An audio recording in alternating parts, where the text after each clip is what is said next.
अमित के भन्नु हो अमित शाहको घरमा चाहिँ अमित शाह सुनुवारको घरमा घरभित्र चाहिँ एउटा मोनोकल स्पिटिङ कोब्रा जुन 20 फाल्ने सर्प फेला परेको छ भने चाहिँ अहिले म लगभग रातिको 9 बज्न लाग्यो त्यहाँ चाहिँ म त्यो सर्प नियन्त्रण गर्न लागिरहेको छु है त तपाईँले देखाउनु होला है त्यो मोबाइल चाहिँ ठाडो गर्नु त्यसै गरी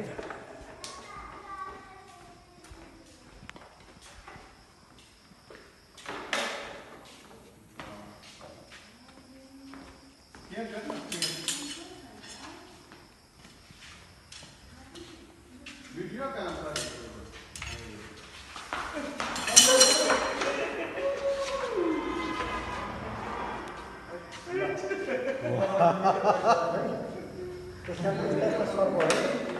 एकदम मेक्सिमम निक्लिराखेको छ सबैजना होसियार छ एकदम यो मोनोकल स्पिटिङ कोब्रा चाहिँ मेक्सिमम निक्लिन थालेछ धेरै यो साइड 9 वटा भयो त्यस कारणले गर्दा सबैजना होसियार रहनु होला धेरै नै तपाईलाई धेरै धेरै धन्यवाद छ जुन आउनुभयो यहाँ भनेको बेलामा अब